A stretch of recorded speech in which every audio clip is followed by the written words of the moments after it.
Bueno, mi gente, los invito a que se suscriban en mi canal, le den me gusta al video y activen la campanita.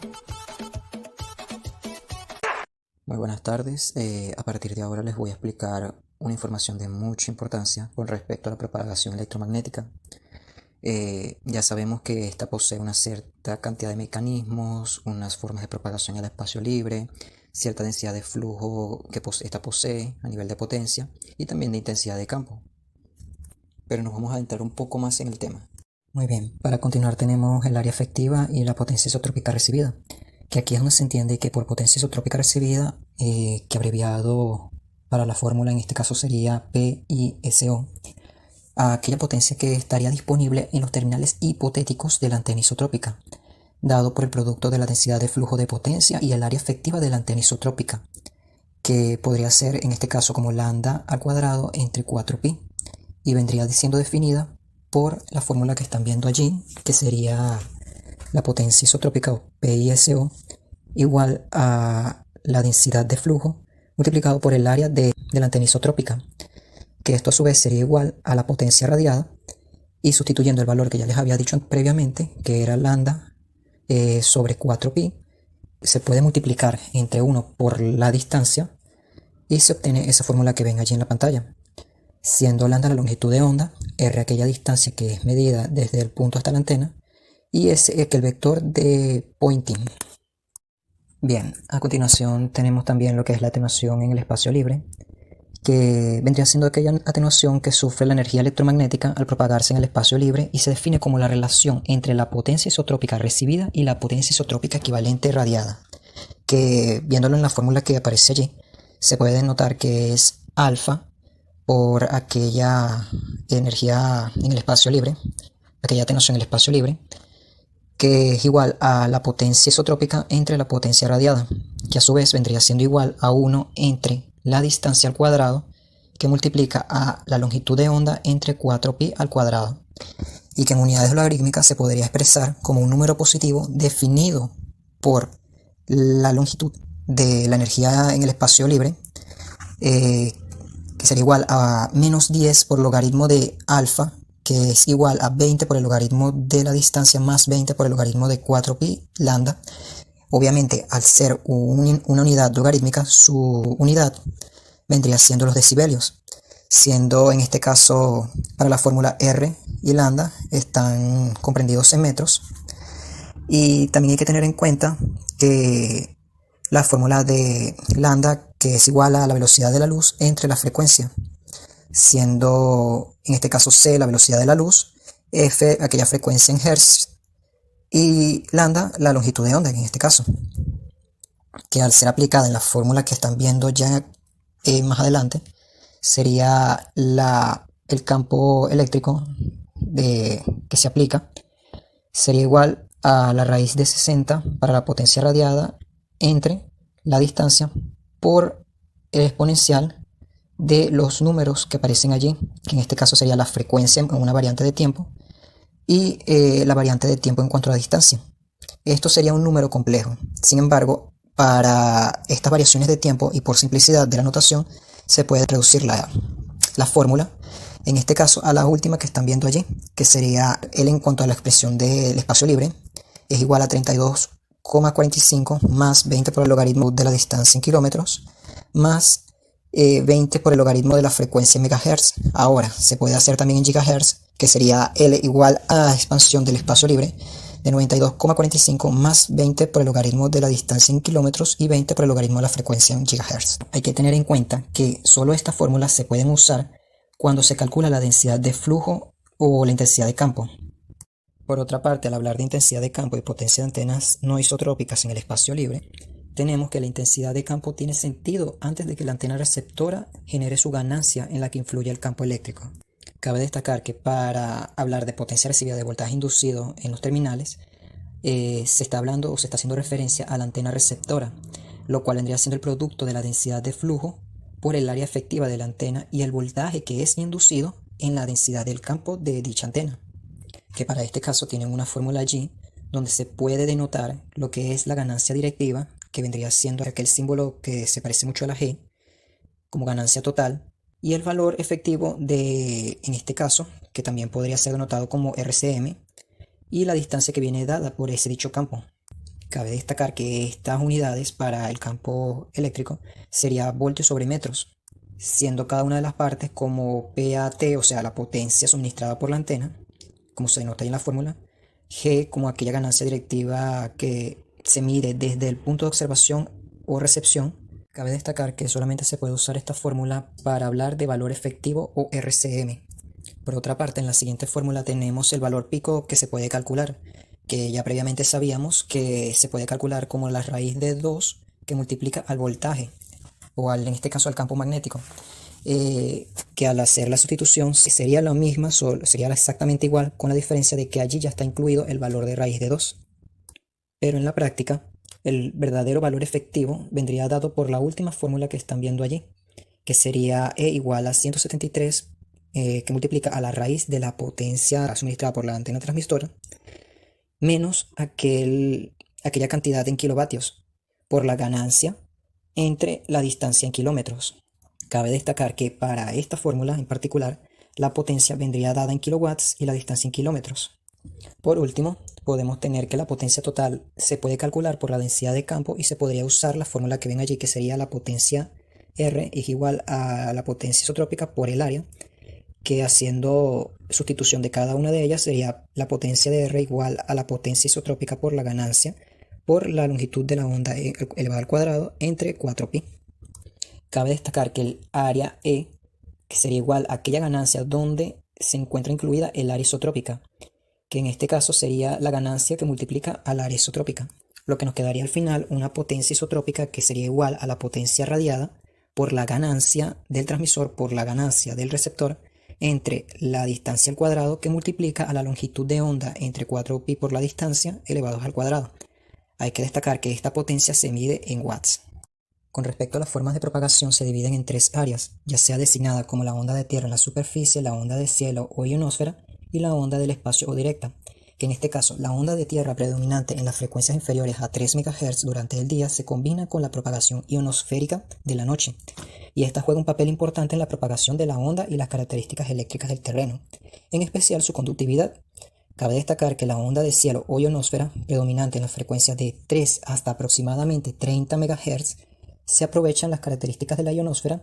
que actúa como reflectora de la energía electromagnética a consecuencia del efecto ionizante de la radiación solar, en la proporción de la atmósfera, que es alrededor de 80 a 100 kilómetros de altura. Los mecanismos dominantes en este caso son la actividad del Sol y el campo electromagnético terrestre. La ionosfera varía según la hora del día, las estaciones del año, la actividad del Sol, entre otros mecanismos que permiten la propagación de la distancia hasta decenas de miles de kilómetros.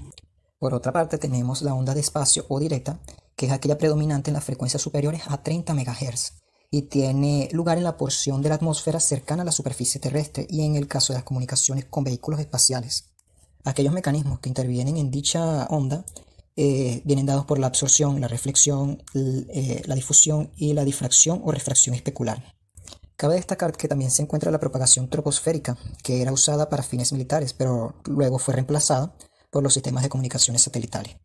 Por otra parte, tenemos la propagación en condiciones de no espacio libre, en las que incluye un tratamiento desde el punto de vista de la potencia. En los casos donde la onda, la troposfera y la ionosfera no se cumplen las condiciones de espacio libre, cabe destacar que los mecanismos de onda de espacio no son incluidos en esta, porque esta sí incluye en el espacio libre. Y la potencia se podría expresar como la potencia isotrópica es igual a la potencia radiada por la longitud de lambda entre 4pi por la distancia al cuadrado por un factor allí nuevo, que en este caso sería el factor de atenuación de potencia, que depende prácticamente de forma complicada aquellos números o factores, entre ellos la orografía o el entorno de propagación, características de aquellos materiales eléctricos, donde el entorno o el número de trayectos de los ángulos de llegada de la onda electromagnética y su receptor o polarización. En pocas palabras, es un factor de atenuación que depende prácticamente de ciertos factores que hay que tener en cuenta posteriormente o previamente también antes de hacer una instalación de una comunicación de un sistema de comunicación. Cabe destacar que en el espacio libre la atenuación podría ser igual a 1, pero una atenuación total el factor sería igual a 0.